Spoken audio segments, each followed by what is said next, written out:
Olá, tudo bem? A partir de agora, nós estamos dando início a mais um programa Pense Nisso. O meu nome é Irineu Martins e de coração eu agradeço você por estar aí e peço que fique conosco até o final. Porque, conforme havíamos prometido, nesses encontros que faremos dentro deste programa, serão encontros que traremos muitas coisas importantes da palavra de Deus, novidades, curiosidades, que não, evidentemente, será para preencher o nosso intelecto, para satisfazer o nosso desejo de conhecimento, mas para nos preparar melhor para o tempo em que estamos vivendo. E peço, nesse sentido, que você não fique apenas para você essa mensagem, que na medida do possível você nos ajude a compartilhar, a ampliar para outras pessoas estas mensagens, porque todos serão beneficiados ao assistirem às nossas programações, os nossos encontros. Eu agradeço então você por estar aí e te peço isso e agradeço também nesse sentido, ok? Nós estamos tendo o terceiro encontro. No primeiro encontro, nós explicamos que a Bíblia será o livro que utilizaremos para atender às nossas perspectivas, às nossas perguntas e explicar os nossos assuntos. E começamos no encontro anterior a série O Conflito Cósmico entre o Bem e o Mal. Porque este programa, pense nisso, ele será subdividido em várias séries. E começamos esta série no encontro anterior. E, terminada essa série, começaremos uma outra série, se assim Deus nos permitir. E sempre a Bíblia será o livro por excelência que utilizaremos em todos os nossos encontros. E esta série, O Conflito Cósmico entre o Bem e o Mal, no programa anterior que começamos, nós introduzimos esta série explicando como que era harmonioso, como que era pacífico, como que era ordenado a comunhão entre o Pai, o Filho e o Espírito Santo, antes da criação de qualquer coisa.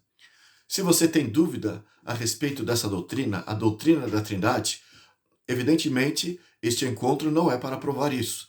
Nós provamos isso no encontro anterior.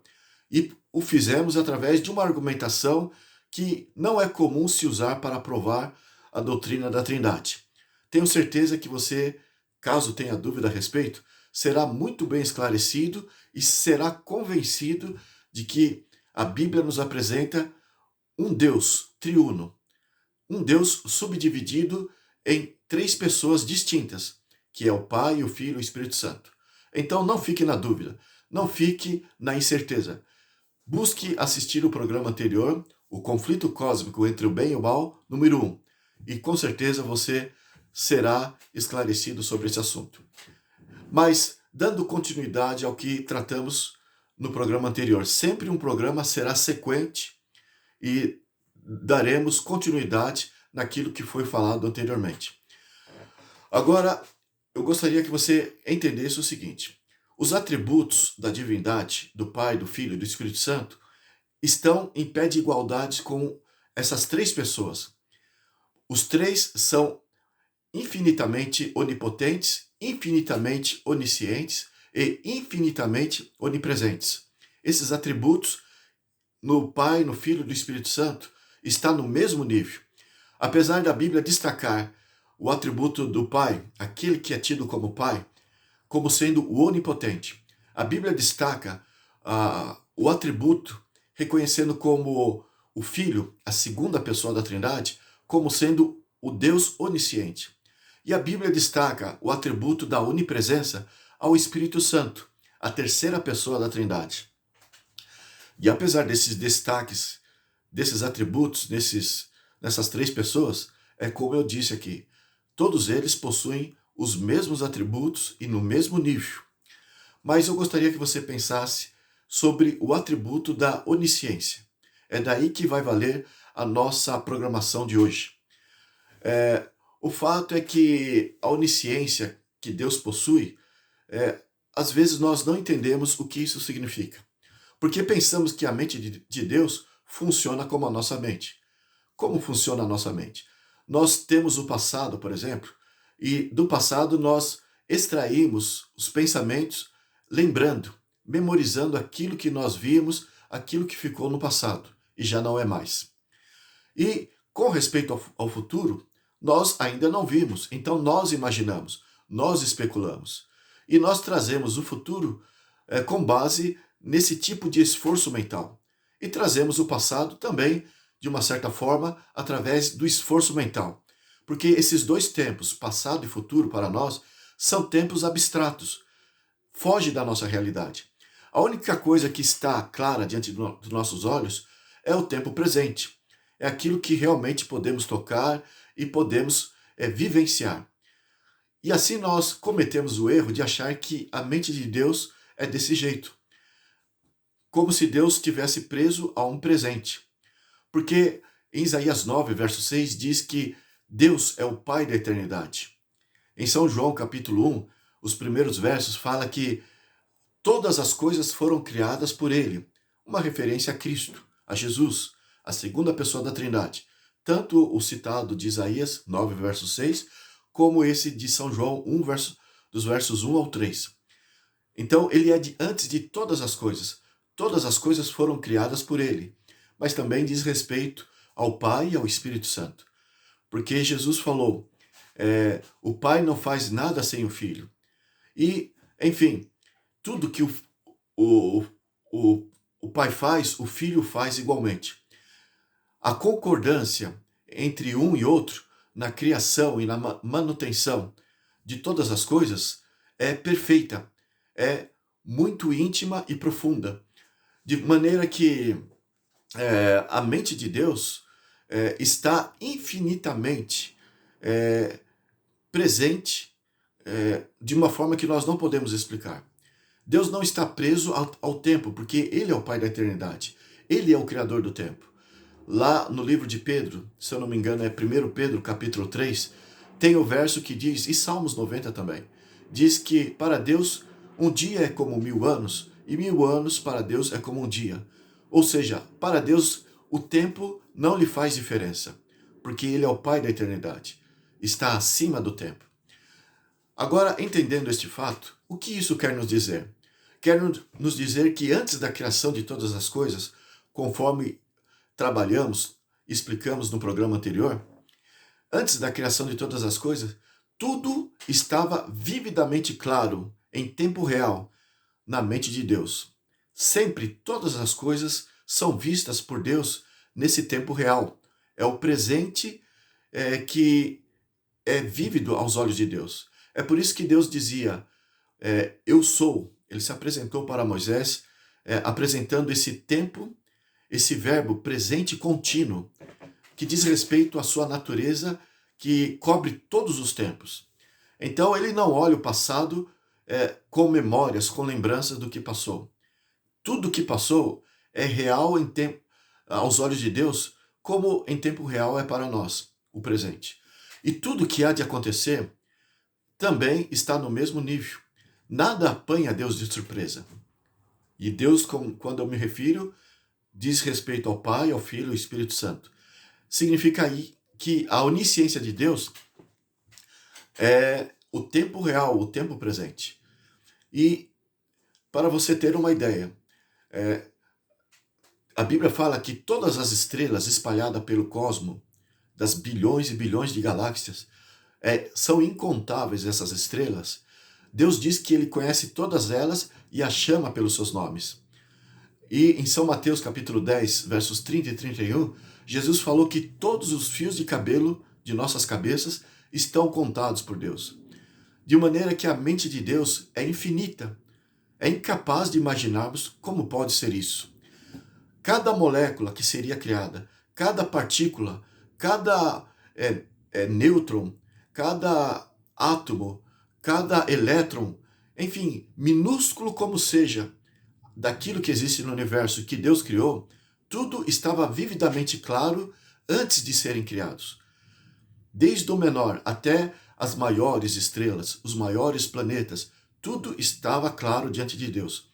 E você deve entender o seguinte, se Deus é eterno, e se Ele é um Criador, significa que eternamente Ele estará criando as coisas, e estará trazendo no universo novidades, fruto do seu poder criativo. E significa que todas as coisas que ele trará no universo, porque ele não se aposenta, já estão vívidos nos olhos de Deus. Já esteve vívido nos olhos de Deus antes de criar qualquer coisa. E é isso que é importante, é a mensagem-chave para se entender o que vai ser explicado aqui. Com isso, o que eu estou querendo dizer? Eu estou querendo dizer que Deus, evidentemente, nessa infinita onisciência, já sabia de que ele criaria anjos e criaria seres inteligentes em outros planetas. Se você tem dúvida sobre isso, nós provaremos isso no outro encontro. A NASA, os cientistas, os diretores de Hollywood procuram trazer esta curiosidade, esse interesse do homem em saber se realmente nós estamos sozinhos no universo ou se existe vida inteligente em outros planetas. Bem, nós não precisamos ficar imaginando, porque a Bíblia responde que sim. Não vou provar isso hoje, porque não é o nosso tema. No outro encontro, fique conosco sempre que você será enriquecido com muitas informações e essa será uma delas. Provaremos pela Bíblia que há vidas em outros planetas. E antes de Deus ter criado qualquer ser inteligente, quer seja anjo, quer seja pessoas como Adão e Eva estiveram neste mundo, Deus já sabia perfeitamente tudo o que aconteceria. Sabia que este mundo cairia em pecado. E, com base nessa onisciência, evidentemente, tudo foi planejado antecipadamente por Deus, antes de criar qualquer coisa. É por isso que o encontro anterior eu expliquei como que era o universo antes de Deus ter criado qualquer coisa que existe no universo. É para mostrar a harmonia. Hoje nós vamos explicar o que aconteceu depois que Deus criou os mundos, as estrelas e os seres inteligentes, anjos e seres de outros planetas.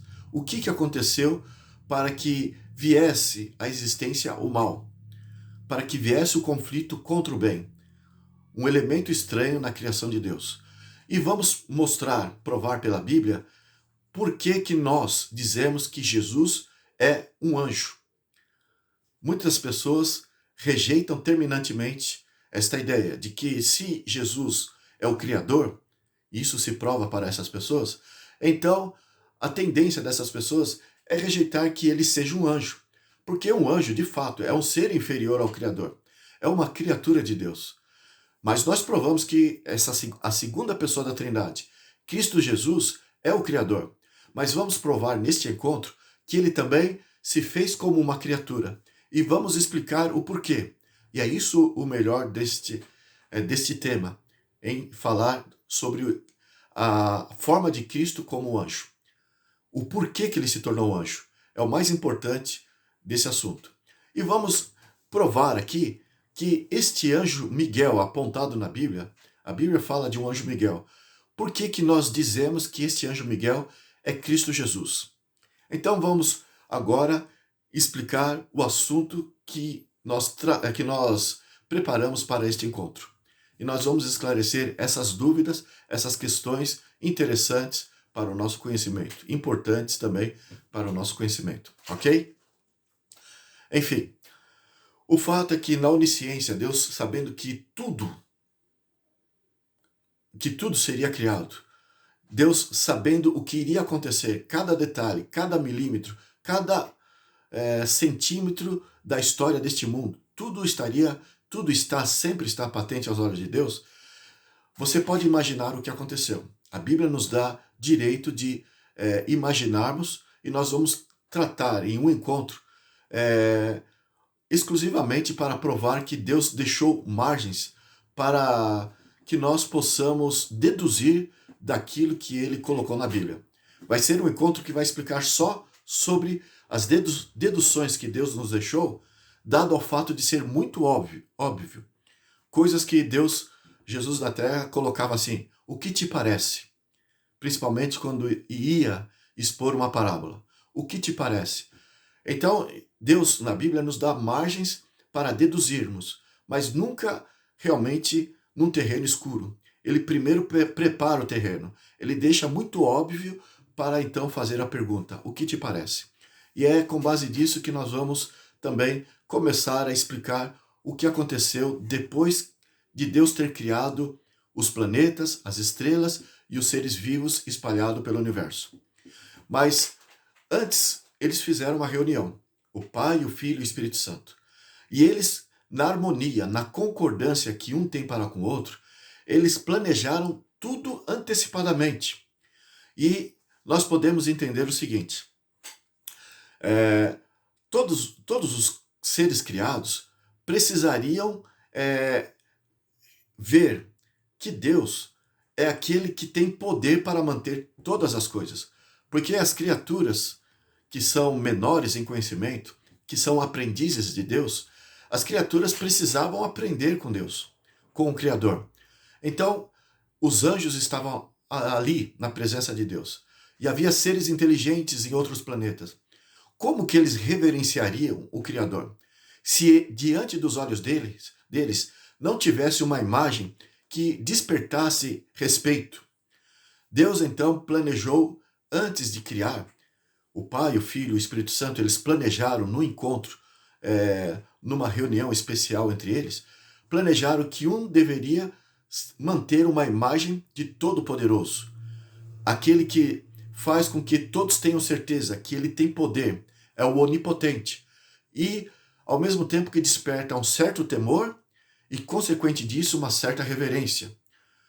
E esse seria tido como Pai, aquele que iria despertar a reverência e temor dado a sua manifestação diante dos olhos das criaturas que seriam criadas. E eles combinaram isso. Quem que faria esse papel? Um Deus que chamamos a primeira pessoa da Trindade. Um Deus assumiu essa figura, porque ele, na verdade, ele é um brilho deslumbrante.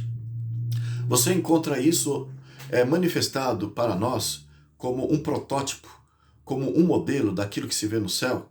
A figura do Pai é tida como um fogo. E lá no Shekinah, a presença de Deus no lugar íntimo, no compartimento íntimo ali do santuário, o lugar santíssimo, no dia 10 do 7º mês, que era o dia sagrado para os judeus, o Yom Kippur, o dia do perdão, ali Deus se manifestava diante dos olhos do povo de Israel. Uma manifestação em forma de fogo. E a mensagem é clara. A reverência que despertava essa imagem, eles tinham temor e tinham um respeito especial por aquele Deus que se manifestava daquela forma. O Shekinah é o nome que se dá àquela manifestação de Deus em forma de fogo. Mas é um modelo do que se vê no céu. Deus no céu tem esta imagem em forma de fogo. É isso que a Bíblia nos apresenta. Você encontra isso ali, por exemplo, em Isaías capítulo 33. E o verso 14, a última parte, diz que a imagem de Deus é como labaredas de fogo. E precisaria haver esta imagem perante as criaturas para despertar a reverência e a certeza de que aquele Deus pode, de que ele realmente está acima de tudo e pode todas as coisas. Deus precisamente precisava se manifestar desta maneira com esse propósito. Você vê lá, por exemplo, em Hebreus capítulo 12, verso 28, ali também fala que Deus é fogo consumidor. É uma indicação daquele que é tido como o onipotente, a primeira pessoa da Trindade. Mas o outro Deus, que também criou e mantém todas as coisas, seria tido como aquele que faria com que todas as criaturas de Deus soubessem que Deus está ali com eles. Porque os anjos se locomoviam de um ponto para o outro, em todas as partes do universo. E creio que também, assim como os seres semelhantes a Adão e Eva, tinham esse direito, essa liberdade de ir e vir em todo o cosmo, porque são herdeiros de Deus. E tudo que Deus criou é para o benefício dos seus filhos, a quem ele tanto ama. Então, esses seres precisariam de um Deus o qual desse certeza de que estava com eles. E esse Deus, evidentemente, não poderia, em imagem vívida, estar do lado de um, do lado de outro, senão seria forrado o universo de pessoas na imagem de Deus ao lado de cada criatura que Deus criou. Então esse Deus se manifestou de forma invisível. A aparência dele é invisível. Não se vê a presença desse Deus. E a esse Deus se chamou de Espírito Santo, a terceira pessoa da Trindade. Você pode estar perguntando, aonde que a Bíblia diz que a imagem da terceira pessoa da Trindade, o Espírito Santo, é invisível? Bem, do jeito que a Bíblia fala da aparência do Pai como sendo labaredas de fogo, chamas inacessíveis, também fala da aparência do Espírito Santo como sendo um Deus invisível, o Deus onipresente. Você, por exemplo, encontra isso lá em Salmos, o capítulo 110. Ali você vai encontrar também lá em Apocalipse, no capítulo, em Efésios 1, verso 20, por exemplo. Existem outros textos. Salmo 110 e Efésios 1, 20, estou dando exemplo, se menciona ali o trono de Jeová. E você vai entender que o Jeová, a primeira pessoa da Trindade, ele se assenta no trono. Mas é um trono no qual ele se assenta no extremo esquerdo do trono. E você vai entender que ali, a segunda pessoa da Trindade se assenta no meio do trono. De forma que você vai entender que o Pai está do lado esquerdo de Jesus. E Jesus está do lado direito do Pai. E ele está no centro do trono. Você encontra isso, por exemplo, lá em Apocalipse 7, verso 17. Ele se assenta no meio do trono. E quem está do lado direito de Jesus, nesse trono? Os dois lados mostram duas figuras. O lado extremo esquerdo e o lado do centro. O Pai do lado esquerdo e o Filho no centro. E quem que está ao lado do Filho? Ficou um lado vago. Um lado que, ao se olhar para ele, não vê pessoa nenhuma. Mas por que esse lado vago do lado de Jesus? É para dizer que a Trindade está presente ali, se assenta no trono. Enfim, essa é a imagem de um Deus que deveria trazer alento, trazer segurança a todos os seres criados, porque eles saberiam que o Deus invisível está do lado deles, aonde quer que eles fossem. Um Deus que traz segurança e respeito pela aparência de chama de fogo. O outro Deus traz segurança e confiança de que esse Deus onipotente os acompanha. E isso se vê na figura do Espírito Santo. Mas e a segunda pessoa da Trindade? Cristo Jesus. Como que esse Deus, esse Jeová, se propôs a se manifestar para as suas criaturas? A Bíblia revela que Jesus, ele é o Deus que se propôs a se revelar ao mesmo nível das criaturas que ainda seriam criadas. Foi um consenso que o Pai, o Filho e o Espírito Santo trataram para poder interagir com todas as suas criaturas. E a segunda pessoa da Trindade foi o Deus que resolveu se manifestar ao nível dos seres criados. Você pergunta, existe alguma base bíblica para o que está sendo dito aqui? Sim, vamos ver o que está lá em São João, capítulo 1, verso 18. São João 1, 18. Eu estou com a Bíblia aqui em mãos, espero que você também possa nos acompanhar. Recorra a uma Bíblia, caso ainda você não tenha, e vamos estudar juntos esses preciosos textos. São João 1,18 diz assim: ninguém jamais viu a Deus. O Deus unigênito, o que está no seio do Pai, ou seja, está intimamente ligado com o Pai, é quem o revelou. Aqui falou o Deus unigênito. Aqui só nesse verso já se apresenta duas pessoas distintas, o Pai e o Filho. Só que o Pai, como eu disse, ele é chamas inacessíveis, a labareda de fogo. Não se vê a figura, a imagem do Pai. Mas quem revelou o caráter do Pai, quem revelou realmente a índole do Pai, é esse Deus que se colocou numa figura diante das criaturas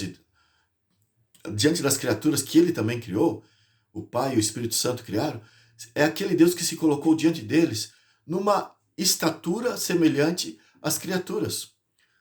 E a esse Deus pode o caráter do Pai ser revelado. Assim como Jesus desceu aqui na terra e revelou o caráter do Pai. Por isso que ele diz: quem vê a mim, vê o Pai. Assim também foi antes de criar os anjos. Não pense que esse texto se reporta apenas ao caso aqui da terra. Quando fala ninguém jamais viu a Deus, isso é para revelar um fato cósmico. Ninguém jamais viu o rosto do Pai, porque ele ficou para trazer reverência diante da imagem de fogo que ele se apresenta ali no céu. E o Filho é quem o revelou, se colocando à estatura das criaturas de Deus. É isso que precisamos entender. Enfim, como que ele se revelou? Ele se revelou se tornando um anjo. E os anjos olhavam para esse Deus, a segunda pessoa da Trindade, e viam ali alguém do mesmo nível que eles. Então, por que ele se colocou como anjo? Da mesma forma que ele se fez carne e habitou entre nós, para interagir com as criaturas que ele mesmo havia criado. E assim ele revela o caráter do Pai. Assim Deus é revelado diante de todas as criaturas. Mas no céu, para que haja ordem, existem hierarquias.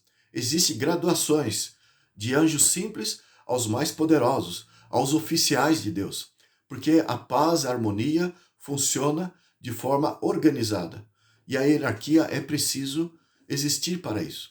Então Deus colocou outros anjos oficiais, outras autoridades como anjos, e ali estava Jesus se igualando a esses anjos, a esses oficiais, a esses príncipes, conforme a Bíblia assim nos traz. Você tem dúvida de que Jesus, então, até o Novo Testamento, até começar o Novo Testamento, ele sempre foi tido como anjo? É por isso que você vai ver no Velho Testamento o anjo do Senhor. Vamos agora, sem perder tempo, recorrer à Bíblia e fazer algumas leituras para esclarecer melhor isso. Abra ali no livro de Gênesis, por exemplo. O que vai ser trazido aqui é só exemplos, dentre muitos outros textos que a Bíblia nos traz a respeito. Gênesis capítulo 16. Aqui fala de Agar, a serva de Abraão que foi desprezada por Sara, que era a esposa de Abraão, e fugiu, porque ela se engravidou de Abraão. A história está relatada aqui, não vamos perder tempo com a história. O importante é falar do anjo, conforme estamos tratando aqui. E eu sei que ela fugiu da presença de Agar, fugiu da presença de Sara, a esposa de Abraão. Ela se sentiu humilhada e fugiu. O anjo do Senhor apareceu a ela no deserto, nessa sua fuga, e foi conversar com ela. E assim lemos em São João, em Gênesis, capítulo 16, a partir do verso 9. Diz assim: então disse o anjo do Senhor. Veja que o anjo está com a sua inicial maiúscula. Aqui temos uma pessoa. A palavra anjo significa mensageiro, enviado. Então significa que esse anjo é aquele que se colocou inferior a Jeová. Porque o termo aqui, Senhor, diz respeito àquele que é tido como Jeová, o Deus Todo-Poderoso. E por que eu sei disso? O Senhor aqui está em letras maiúsculas. Nós explicamos isso no programa anterior. Então temos aqui duas pessoas. O anjo que foi enviado do Senhor, ou pelo Senhor. Duas pessoas. Mas esse anjo está com a inicial maiúscula. Vamos ver quem é esse anjo? Diz assim: então disse o anjo do Senhor, verso 9, Gênesis 16, 9. Volta para a tua senhora e humilha-te sob as suas mãos. Disse-lhe mais o anjo do Senhor: multiplicarei sobremodo a tua descendência, de maneira que por numerosa não será contada. Bem, esse anjo vai multiplicar a descendência do filho de Agar, que era serva de Sara. E o filho, aqui ele diz no verso seguinte, ele dá ordens imperativas e declara que esse filho deverá se chamar Ismael. E ele vai multiplicar os descendentes de Ismael.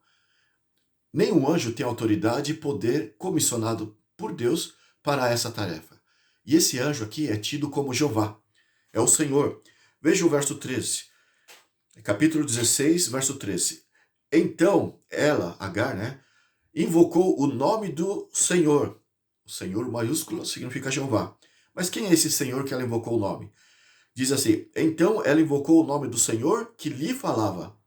Era o anjo que estava falando com ela. E esse anjo aqui é tido como Jeová. E ela disse assim: Tu és Deus que vê. Enfim, por que que a Bíblia apresenta esse anjo do Senhor, esse Jeová, é, que é inferior, necessariamente, a gente entende sendo inferior, porque foi enviado. Né? Por que nós achamos que ele é inferior ao Pai? Porque é tido como anjo, mas é um equívoco. Porque só porque foi enviado, Jesus ele se colocou como modelo, justamente colocou-se à estatura das criaturas, justamente para ser modelo, para explicar como que nós devemos nos reportar ao Pai. E ele não estava no seu coração puro e verdadeiro, assim como é o Pai e o Espírito Santo, ele não estava fingindo, ele estava realmente se colocando ao nível das criaturas para ser exemplo de como deve se reverenciar o Pai. E ele serviu de modelo lá no céu ao nível dos anjos. Ele sempre reverenciava o Pai. E vindo à terra, ele sempre serviu de modelo. A segunda pessoa da Trindade se propôs, desde a eternidade, a ser esse modelo reverenciando o Pai, para manter a paz e a harmonia no universo.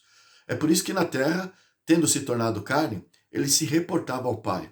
Mesmo dizendo tudo que o Pai faz, o Filho faz igualmente, ele dizia que o Pai é maior do que ele. Então essa dicotomia de ideias, na verdade, é nesse sentido. É o Deus que se diminuiu para poder ser modelo para as suas criaturas. E aqui, a Bíblia no Velho Testamento, em todo o Velho Testamento, apresenta a segunda pessoa da Trindade ao nível de um anjo, porque ainda ele não tinha se rebaixado mais para se tornar carne e ser mais inferior ainda. Diz aqui ainda no Gênesis, no capítulo, no capítulo 22, por exemplo, veja ali, Gênesis capítulo 22, a respeito de Abraão. A partir do verso 10, diz assim: Estendendo a mão, tomou o cutelo para imolar o filho, mas do céu bradou o anjo do Senhor. Então, o anjo do Senhor do céu que bradou. Então, o anjo que é enviado pelo Senhor, aquele que se humilhou reverenciando o primeiro Jeová, o onipotente, aquele tido como onipotente. Então diz assim o verso 11, Gênesis 22, verso 11. Abraão, Abraão, ele respondeu, eis-me aqui. O verso 12. Então lhe disse, não estenda as mãos sobre o rapaz, e nada lhe faças, pois agora sei que temes a Deus, porquanto não me negaste o filho, o teu único filho. Você teme a Deus, e você provou isso não me negando o seu filho. É ao anjo, né, que Abraão estava oferecendo o seu filho. O capítulo 31 de Gênesis. Vamos ver ali o assunto de Jacó. Capítulo 31, do verso 11 em diante. E o anjo de Deus me disse em sonho, Jacó, eu respondi, eis-me aqui.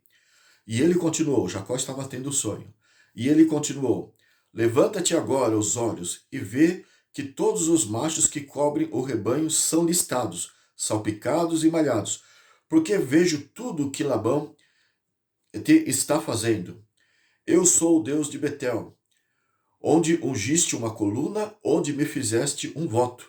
Levanta-te agora, sai desta terra e volta para a terra da tua parentela. Então, esse anjo que em sonho apareceu para Jacó, ele disse, olha, eu estou te acompanhando, eu estou vendo o que o teu sogro Labão está fazendo com você. Ele está tirando proveito de você. Ele está te explorando, em outras palavras. A história aqui nos prova isso. Então ele falou, eu sou o Deus de Betel, no qual você ergueu uma coluna ali. Ou seja, ergueu um santuário para mim. Então eu também, aquele onde me fizeste um voto. Eu sou o Deus de Betel, no qual você me fizeste uma coluna e fizeste um voto. Não se faz altar e nem se faz pacto com anjos. A Bíblia não está ensinando idolatria. Se fosse para uma mera criatura, por mais sublime, por mais glorioso que seja um anjo, isso seria idolatria. Porque a criatura nenhuma se deve fazer pacto e fazer um altar de adoração. Enfim, lembra daquele caso de Jacó, quando lutou com o anjo durante toda aquela noite? E ali o anjo se apresentou como sendo Deus. Lutaste com Deus, disse o anjo, e prevalecesse. E prevaleceste. Ele lutou com o anjo. E o anjo disse, você lutou com Deus. E você prevaleceu. Mas vamos continuar para não tomar o nosso tempo aqui. Lá em Gênesis, ainda no capítulo 48, já estava no leito de morte, Jacó, já estava velho, ele chamou seus 12 filhos. Jacó depois, na verdade, ele recebeu o nome de Israel por parte de Deus. E ele, antes de morrer, a partir do verso 15, diz o seguinte, Gênesis 48, do verso 15 em diante. E abençoou a José, dizendo, o Deus em cuja presença andaram os meus pais, Abraão e Isaque, o Deus que me sustentou durante a minha vida até este dia. Então ele está falando do Deus que acompanhou os seus pais, Abraão e Isaque, e também esteve com ele até esses dias. Agora o verso 16. O anjo que me tem livrado de todo o mal, abençoe esses rapazes. Ele está reconhecendo que o Deus que foi o Deus de Abraão, Isaque, e foi o seu Deus durante a sua vida, que esse Deus abençoe os seus filhos. E ele reconheceu o anjo que me acompanhou. Gênesis 48, verso 16. O anjo que me acompanhou e me livrou de todo o mal. Bem, você conhece lá a história de Moisés. Ele estava no deserto. Êxodo, capítulo 3. Vamos ler o relato ali. Êxodo, capítulo 3. A partir do verso 2 diz assim: apareceu-lhe o anjo do Senhor numa chama de fogo, no meio de uma sarça. Moisés olhou, e eis que a sarça ardia no fogo, e a sarça não se consumia. O verso 3. Então disse consigo mesmo, irei para lá, e verei essa grande maravilha, porque a sarça não se queima. Ou seja, ele fez uma pergunta, por que ela não se queima? O verso 4. Vendo o Senhor que ele se voltava para ver Deus no meio da sarça. O verso 2 diz que quem apareceu na sarça, no meio da sarça, era o anjo do Senhor. E esse verso 4 está esclarecendo que Moisés estava ali se voltando para ver Deus que estava ali. E era o anjo do Senhor. O verso 4 continua. O chamou e disse, Moisés, Moisés. E ele respondeu, eis-me aqui. Bem, o interessante é que ali Jesus se manifestou aos olhos de Moisés com o objetivo de revelar a aparência do Pai. Porque é o Pai que impõe respeito, por causa da sua aparência de fogo. E veja só este fato no verso 5. Deus continuou, não te chegues para cá, tira as sandálias dos pés, porque o lugar em que estás é terra santa. Então aqui nós vemos o porquê que a segunda pessoa da Trindade se apresentou aos olhos de Moisés ali como um fogo que fazia a sarça se queimar sem se consumir. É para mostrar que a aparência de Deus, na verdade, vista lá no céu, é desta maneira. E é como eu disse, por que Deus se revela no céu desta maneira, como fogo, como chamas inacessíveis? Para despertar reverência, respeito. E é justamente isso que Jesus despertou no coração de Moisés. E falou, tira as sandálias dos pés, porque você está na minha presença. Você está na presença do Onipotente, do Deus Criador e Mantenedor de todas as coisas.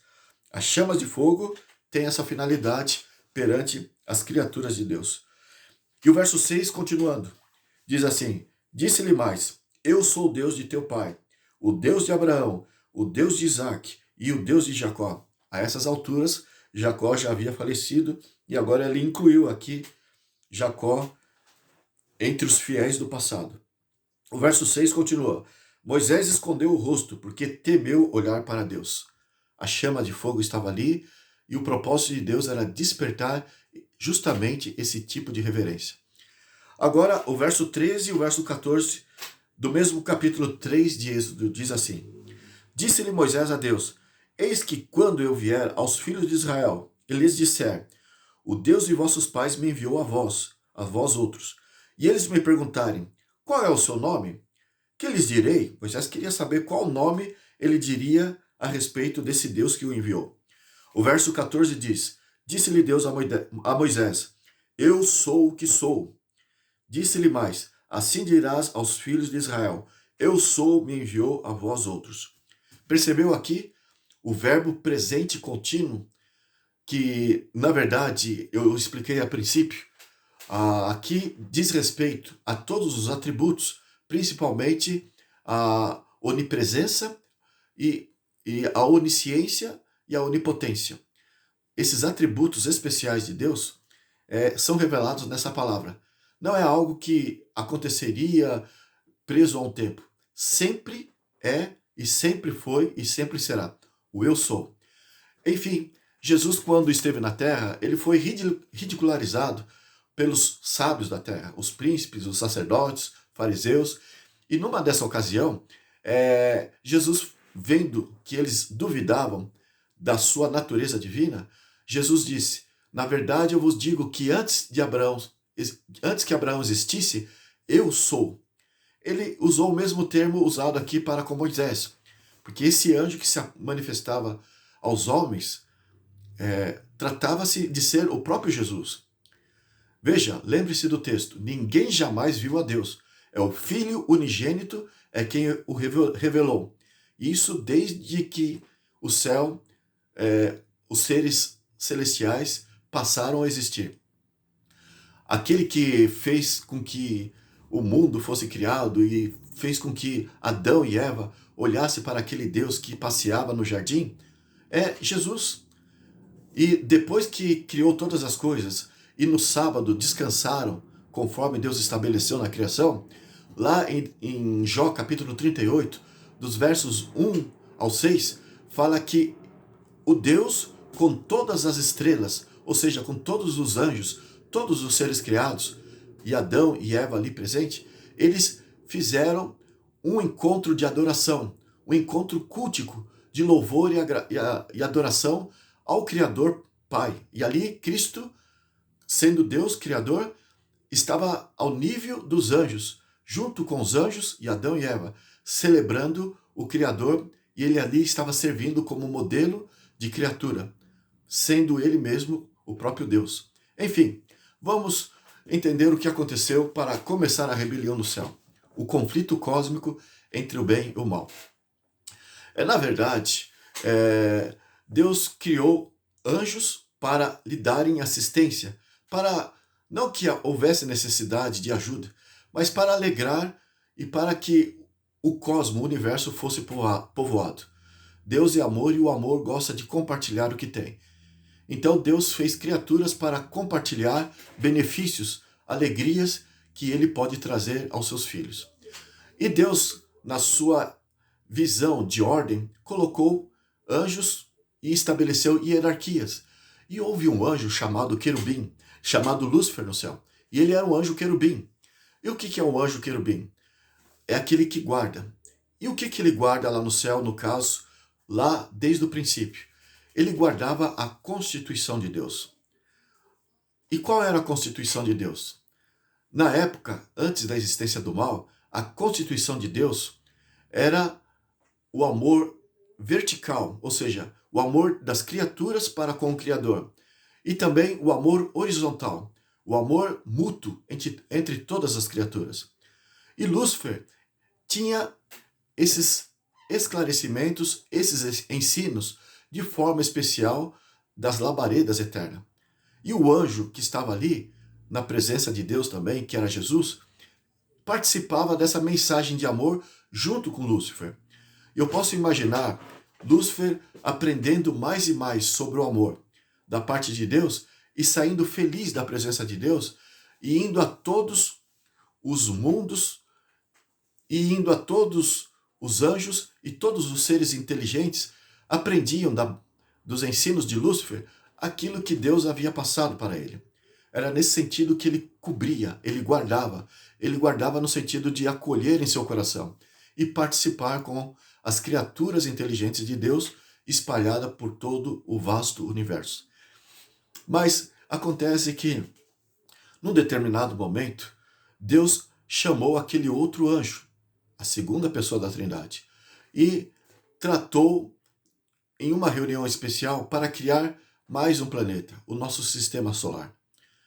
E, na verdade, Lúcifer ficou de lado e surgiu no seu coração, de forma misteriosa, um sentimento até então inexistente no universo. Um sentimento de ciúmes, um sentimento de inveja. E por que surgiu esse sentimento?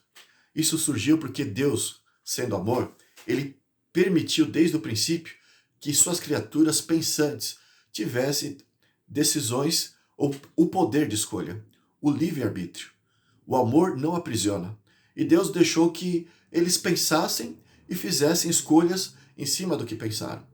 E se Deus tivesse evitado que eles pensassem alguma coisa contrária ao que ele dizia, Deus então não seria verdadeiramente um Deus que dá liberdade.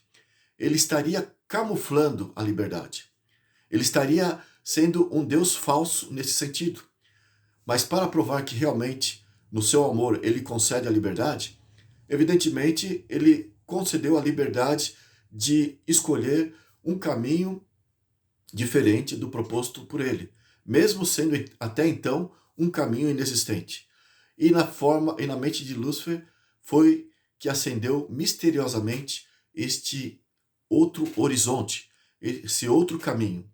E ele, dado a inveja e aos ciúmes, começou a confabular contra Deus e a confabular contra aquele anjo que era a segunda pessoa da Trindade. Evidentemente, Deus não deixou as escuras. Deus deve ter esclarecido: olha, esse anjo que está aqui é tão Deus quanto eu. É tão poderoso, onipotente como eu. Mas Lúcifer não conseguia enxergar desse jeito. Lúcifer rejeitou isso da boca de Deus. Por quê? Porque ele olhava para aquele anjo e via alguém do mesmo nível que ele. E ele rebateu no seu coração este fato. Imagine só um exemplo do que aconteceu lá no céu.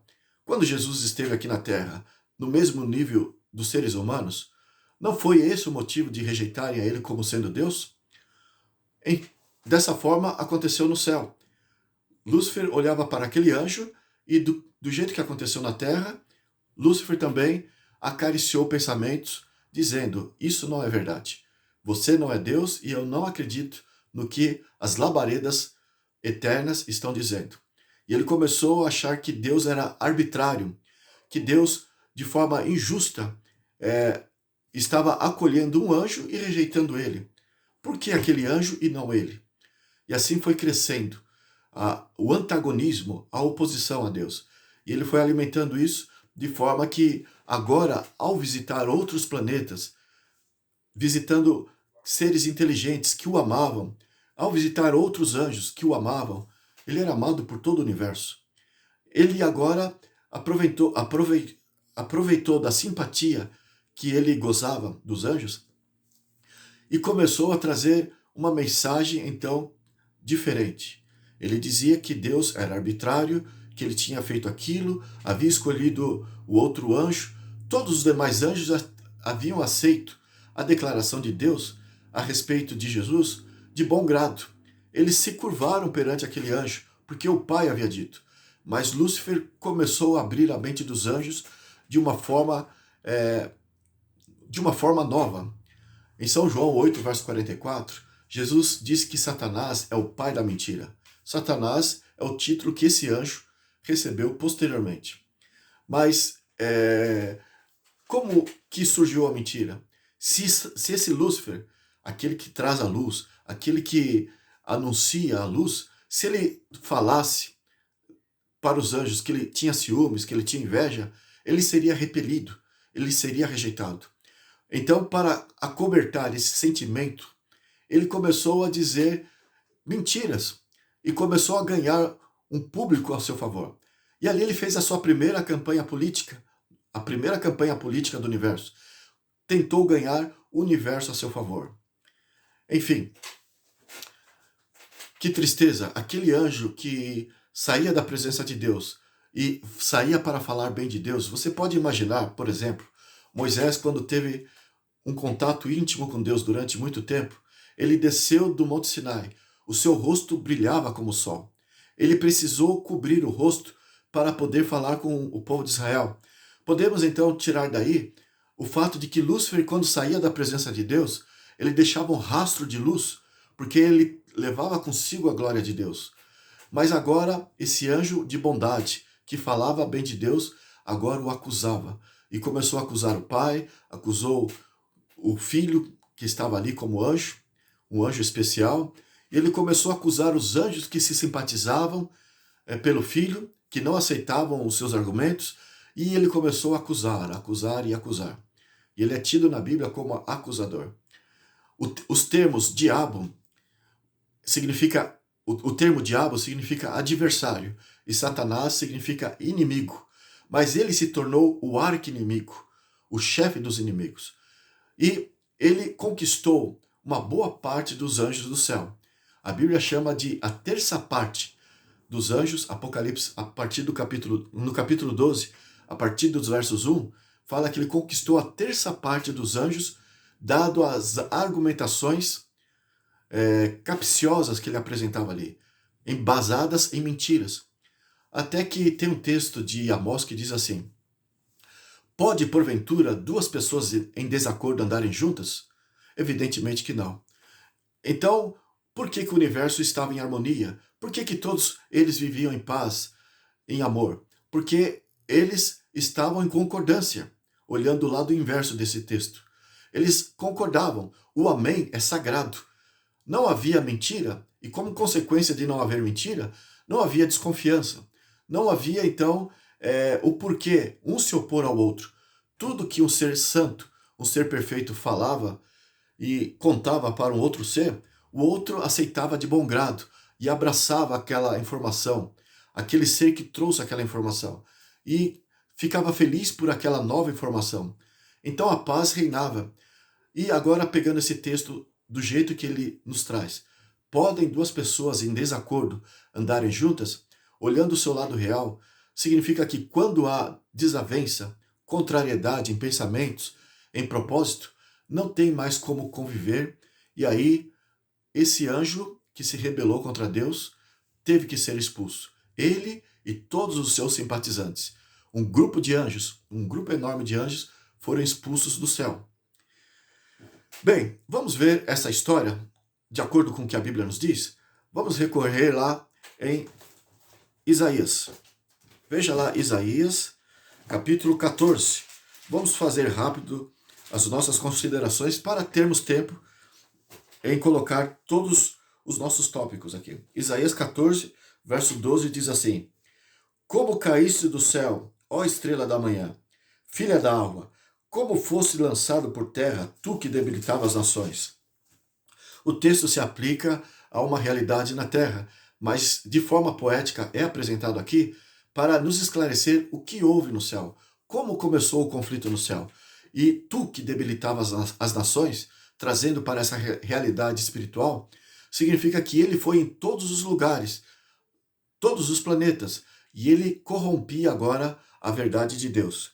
O verso 13 diz assim: tu dizias no teu coração, eu subirei ao céu, acima das estrelas de Deus exaltarei o meu trono, e no monte da congregação me assentarei, nas extremidades do norte. Perceba como esse anjo humilde, querido, amado, que era Lúcifer, ao se corromper, ele agora ficou prepotente, orgulhoso, audacioso, queria sempre o maior, o máximo, e ele queria sempre estar acima e acima do próprio Criador. E diz assim o verso 14: subirei acima das mais altas nuvens e serei semelhante ao Altíssimo. Contudo, serás precipitado para o reino dos mortos, no mais profundo do abismo. Essa profecia desse verso final lido aqui, ela há de se cumprir ainda. E o relato dessa profecia está em Apocalipse 20. Isso é para um outro assunto. O fato é que agora ele perdeu tudo, queria demais, e agora, na verdade, as consequências por ter se rebelado contra Deus será perder tudo. Quão oposto é o caráter do verdadeiro Deus. Enquanto Deus, na verdade, ele quis e se revelou ao nível dos anjos, não quis ser reconhecido como Deus numa figura de onipotência, como é preciso o Pai ser visto, e ser reverenciado, ele quis a reverência no sentido do lado do amor, se colocando ao nível das criaturas. Agora, essa criatura, opostamente, sendo uma criatura, ele quis se colocar acima, ao nível do Criador. Enfim, temos aqui esse texto. Veja agora Ezequiel. Ezequiel 28, verso 14.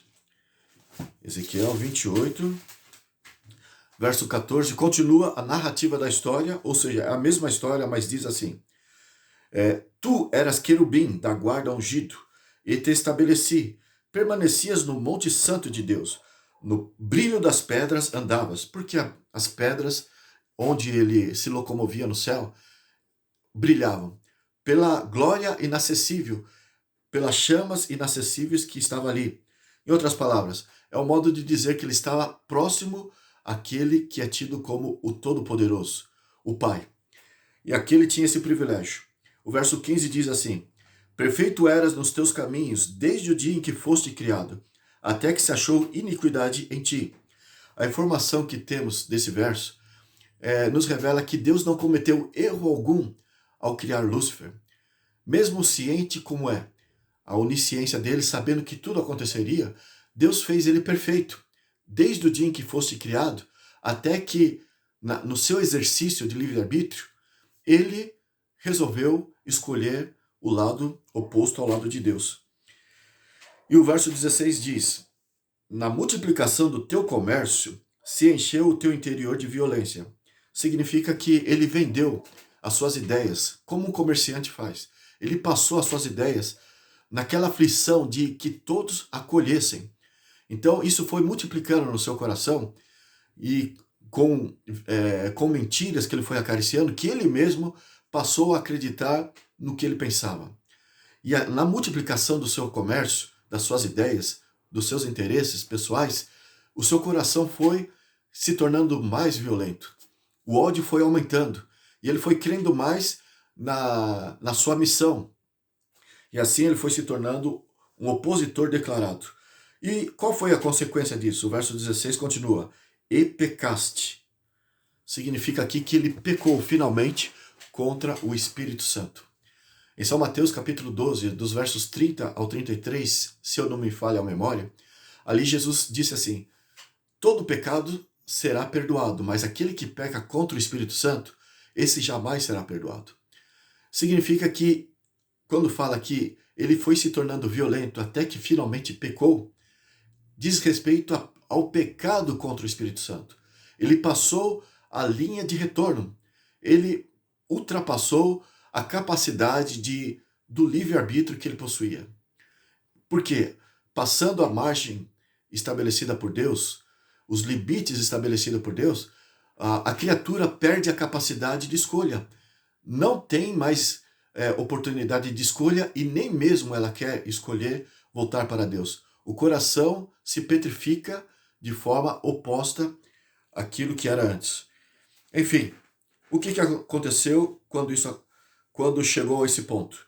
O verso 16 ainda continua: Pelo que te lançarei, profanado, fora do monte de Deus, o monte Sião, aonde Deus habita, e te farei perecer, ó querubim da guarda, em meio ao brilho das pedras.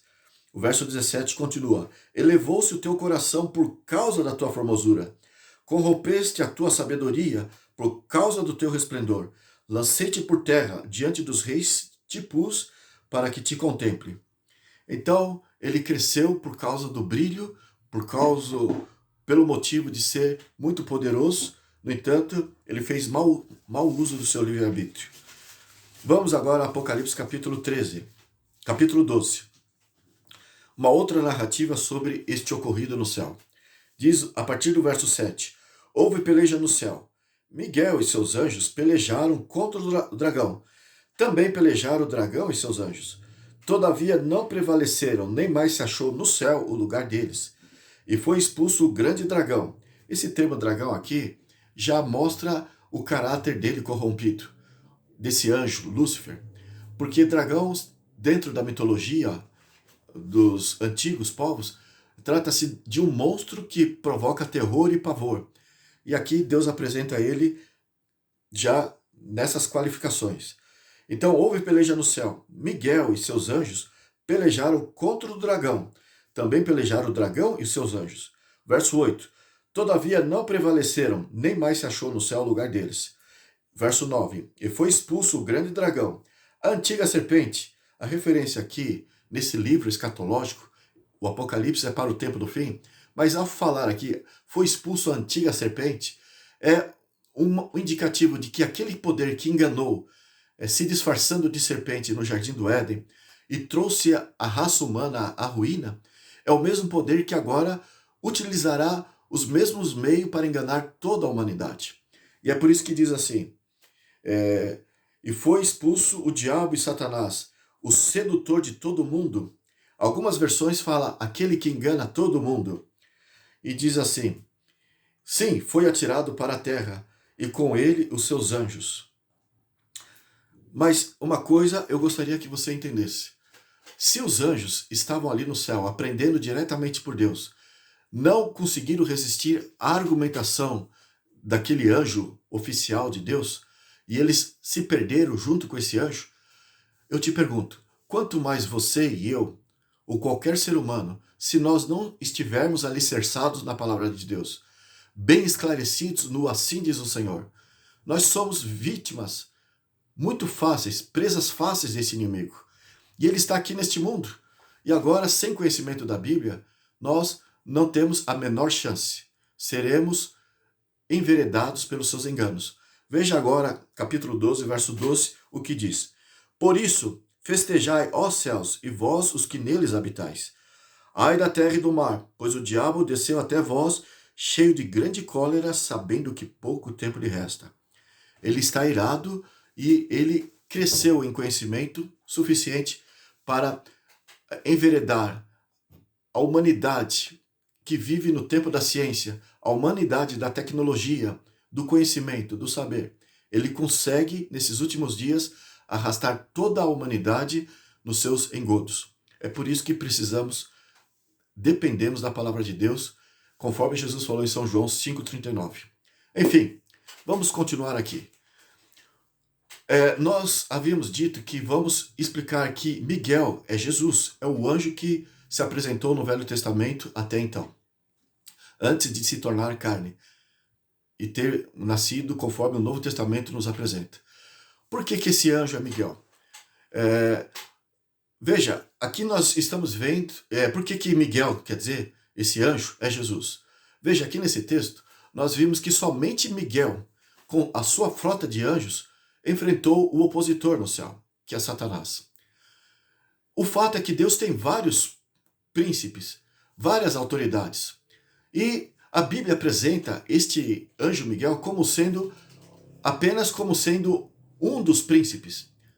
Isso você vai ver lá em Daniel capítulo 10, o verso 13. E é aí que está toda a questão. Não vamos ler para tomar o nosso tempo, porque temos ainda algumas coisinhas que vão tomar tempo e é necessário passar para você. Mas recorra na tua Bíblia ali. Em Daniel capítulo 10, verso 13, o anjo Gabriel, que é muito citado no livro de Daniel, e é um dos príncipes, um dos oficiais de Deus, encarregado de trazer mensagens, principalmente de conteúdo profético aqui na Terra. Daniel 8, Daniel 9, Daniel 10 fala do anjo Gabriel. E, por exemplo, em São Lucas capítulo 1, dos versos 26 ao 38, é o anjo Gabriel que foi até Maria dizer do nascimento do Filho de Deus. Ele traz mensagens proféticas. Mas acontece que a Bíblia fala de outros oficiais. Por exemplo, fora da Bíblia, temos um livro apócrifo, o livro de Tobias, que fala de um príncipe, uma autoridade, um oficial de Deus, que é o anjo Rafael. O fato é que a Bíblia tem várias autoridades. Lúcifer era uma dessas autoridades. E tinha esses privilégios especiais.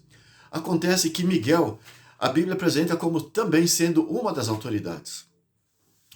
E ali, em Daniel 10, verso 13, Gabriel coloca um dos principais de Deus. Vamos ler o texto ali. Daniel 10, verso 13. Espero que o nosso tempo dê. Diz assim o verso 13. Mas o príncipe do reino da Pérsia me resistiu. É Gabriel que está dizendo aqui. Por 21 dias. Porém, Miguel, um dos primeiros príncipes, veio para me ajudar e eu obtive vitória sobre os reis da Pérsia. Quando Miguel aparece, sempre se soluciona as coisas. Mas quem que será esse Miguel que é apresentado por Gabriel como apenas um dos primeiros príncipes? Por que ele se referiu apresentando assim, um dos primeiros, como se existisse outros no mesmo nível? Vamos pesquisar alguma coisa aqui. Olhem ali em 1 Tessalonicenses, capítulo 4. Folheia a tua Bíblia aí e vamos comigo ver esse texto. Capítulo 4, o verso 16. Diz assim, com respeito à vinda de Jesus, fala: porquanto o Senhor mesmo, dada a sua palavra de ordem, ouvida a voz do arcanjo e ressoada a trombeta de Deus, descerá dos céus, e os mortos em Cristo ressuscitarão primeiro. O que nos importa aqui nesse relato? Dada a voz do arcanjo, ressoada a trombeta de Deus, e aqueles que morreram em Cristo ressuscitarão primeiro. Para a ressurreição, precisa uma voz de autoridade para que os que estão mortos venham a ressurgir. Jesus, quando esteve na terra, ele tinha essa voz de autoridade para ressuscitar os mortos. Lázaro foi um destes, você conhece ali na Bíblia, no Evangelho de São João. Mas quem que é essa voz que vai ressuscitar os mortos, conforme nós lemos aqui da pena inspirada do apóstolo Paulo? Vamos para o Evangelho de São João, capítulo 5. São João, capítulo 5, e vamos esclarecer isso. O verso 25 diz assim: em verdade vos digo, é Jesus que está falando. Em verdade vos digo, que vem a hora e já chegou, em que os mortos ouvirão a voz do Filho de Deus, e os que ouvirem viverão. Ora, Paulo colocou ali a voz do arcanjo é que vai dar autoridade para a ressurreição.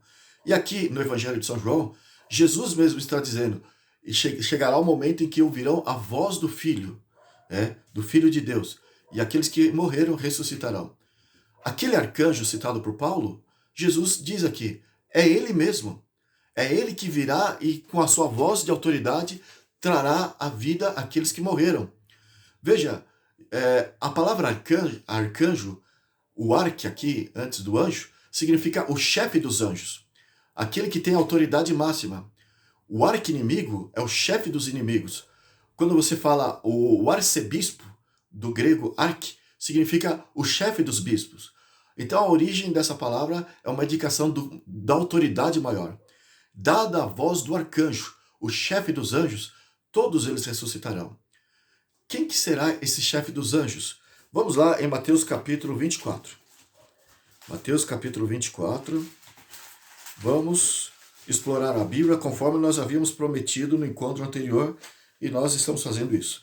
Verso 30 e 31 diz assim: então aparecerá no céu o Filho do Homem, e todos os povos da terra o verão, se lamentarão e verão o Filho do Homem vindo sobre as nuvens do céu, com poder e muita glória. E ele enviará os seus anjos com grande clangor de trombeta, os quais reunirão os seus escolhidos dos quatro ventos, de uma a outra extremidade dos céus. Então, Cristo é que enviará seus anjos. Ele é o chefe dos anjos. E ele é tido como anjo, eu já apresentei aqui, você acompanhou. Veja ainda o capítulo 25 de São Mateus, o verso 31, ainda falando da sua vinda. Quando vier o Filho do Homem na sua majestade e todos os anjos com ele, então se assentará no trono da sua glória. Então, ele é o chefe dos anjos. Ele é o arcanjo, é o anjo e chefe dos anjos. Não é à toa que lá no livro de Judas, que é só um capítulo, então não tem capítulo, é só versículos, em Judas 9, quem foi para ressuscitar o corpo de Moisés que havia morrido é o anjo Miguel. É ele que se apresenta no momento da ressurreição. Veja também, por exemplo, enfim, vamos ler lá em Daniel, só para provar mais esse fato. Daniel, capítulo 12. Estamos enfatizando que Miguel é o chefe dos anjos e é ele que decide e sela todas as coisas na história com os seres humanos. Capítulo 12, verso 1, dizendo assim: nesse tempo, no tempo da tribulação, agora no final de todas as coisas. Nesse tempo se levantará Miguel, o grande príncipe. Gabriel apresentou como um dos primeiros príncipes, mas aqui já exaltou ele um pouco mais, o grande príncipe, o defensor dos filhos do teu povo. Qual povo? Do povo do Pai, né? O povo de Deus. Então ele sempre, como anjo, leva as criaturas aos pés do Pai. Né? E agora o verso continua: e haverá tempo de angústia, qual nunca houve, desde que houve nação até aquele tempo. Está o nosso futuro esse acontecimento. Mas naquele tempo será salvo o teu povo, todo aquele que for achado inscrito no livro. Mas o que é importante aqui nesse verso 12, nesse tempo se levantará Miguel, o grande príncipe, aquele que está presente em todas as ressurreições. É Cristo Jesus, e ele é o anjo Miguel. Agora, para responder aqueles que ainda duvidavam que Miguel seja Cristo Jesus, o anjo Gabriel apresentou apenas como um dos principais, um dos primeiros príncipes, porque assim Jesus sempre o quis. Ele sempre quis se nivelar à estatura das criaturas. Quando havia só os anjos, antes da entrada do pecado, e até ele ter se tornado carne e vindo aqui habitar entre nós, ele era tido como um anjo, porque ele queria estar ao mesmo nível de figura, de aparência das criaturas de Deus. E veja, isso nos diz que ele é humilde a ponto de não querer glória, assim como o seu adversário queria, que é Satanás. Em Romanos 8:29, o apóstolo Paulo diz que ele é um dos nossos irmãos, ele quer ser apresentado como um dos nossos irmãos. No Velho Testamento, ele não se apresentou com uma forma tão gloriosa. Lá em Daniel 3, Nabucodonosor olhou para ele na fornalha, junto com Sadraque, Mesaque e Abdenego. Na fornalha ele estava ali com esses três.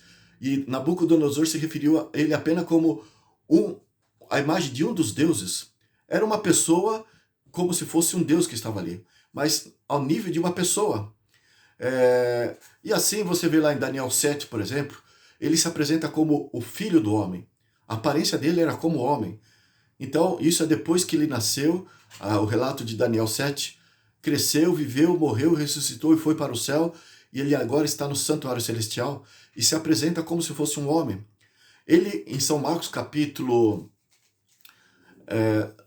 se eu não me engano, é o capítulo 5, verso 40, ali está dizendo: eu vim para servir e não para ser servido. Essa é a índole da segunda pessoa da Trindade. É por isso que Gabriel, mantendo aquilo que o próprio Jesus escolheu se revelar, a despeito de se revelar como Deus, ele mesmo escolheu ser revelado como um dos nossos irmãos. Aquele que era tido como anjo, ele queria ser tido como o anjo do Senhor, conforme a Bíblia nos apresenta, sempre dando a entender que é inferior. Por quê? Porque ele é o modelo das criaturas de Deus. E é assim que eu e você temos que nos colocar diante do nosso Criador, inferior a ele. Mas Jesus tem esses dois papéis. Ele é Deus poderoso, criador e mantenedor, e redentor. E também ele é o nosso irmão mais velho. Enquanto lá no céu ele era um anjo, quando o homem pecou, houve a oportunidade desse Deus se diminuir mais ainda. E eu não sei se o nosso tempo vai terminar e vai nos deixar na mão, mas eu vou me aventurar em ler aqui em Filipenses capítulo 2. Aqui explica o coração de Cristo, que é modelo para nós, e ele assim o fez justamente para que seguíssemos esse seu exemplo. Diz capítulo 2 de Filipenses, a partir do verso 5 até o verso 8, veja: tende em vós o mesmo sentimento que também houve em Cristo Jesus. Então ele veio justamente para despertar isso em nós. E assim era lá no céu para com os anjos. Mas agora ele teve uma oportunidade de se rebaixar um pouco mais. Antes era um anjo. Agora o homem em pecado, como que ele se rebaixou? O verso 6 diz assim: pois ele, subsistindo em forma de Deus, não julgou como usurpação o ser igual a Deus. Ou seja, ele sendo Deus, é aquilo que eu havia falado aqui. Ele não abraçou, ele não agarrou essa natureza dele, essa imagem, esse poder que ele possui, como se ele não pudesse abrir mão. Ele não se prendeu àquilo dizendo, eu não abro mão da minha divindade. Então é essa a determinação da segunda pessoa da Trindade. E é isso que está dizendo aqui. Pois ele, subsistindo em forma de Deus, não julgou como usurpação o ser igual a Deus. O verso 7 diz, antes a si mesmo se esvaziou, assumindo a forma de servo, tornando-se em semelhança de homens e reconhecido em figura humana. A si mesmo se humilhou, tornando-se obediente até a morte e morte de cruz. Como Lúcifer queria ser grande, o nosso Deus quis ser pequeno, o nosso Criador. Você olha lá em Isaías capítulo 53, que fala que ele não só se tornou homem, mas o mais humilhado, o mais desprezado dos homens. Aquele que realmente os homens não fazem caso algum. Ele se colocou a esse nível, e a mensagem aqui para sermos verdadeiramente seus seguidores, para que sejamos realmente cristãos verdadeiros, é seguirmos esse exemplo. Jesus falou, aquele que quiser vir após mim, negue-se a si mesmo, pegue a sua cruz e me siga. Em 1 Coríntios 11, verso 1, o apóstolo Paulo, aquele que trazia as marcas do amor em seu corpo, ele era um exímio seguidor de Cristo. E ele disse, sede meus imitadores, assim como eu sou de Cristo. Ele renunciou tudo e se tornou o mais humilde dos homens, podemos dizer assim. Ele se fez como o mais pecador dos homens, segundo as suas próprias palavras. E ele, então, se humilhou e seguindo o exemplo de Cristo. E nessas palavras de Filipenses, ele nos passa esta informação. Tem de vós o mesmo sentimento que houve em Cristo Jesus. Ele não buscou grandeza, não buscou poder, mas ele se humilhou. No próximo encontro, nós daremos continuidade a esse assunto. Por ora, eu peço que você pense nisso, porque a mensagem de Deus está cada vez tomando forma diante dos nossos encontros. Nós vamos dando forma a esses assuntos até que você entenda o real sentido do conflito cósmico entre o bem e o mal. Por ora, então, eu te agradeço por ter ficado conosco. Espero ter trazido alegria ao seu coração pelas informações que nós consideramos aqui.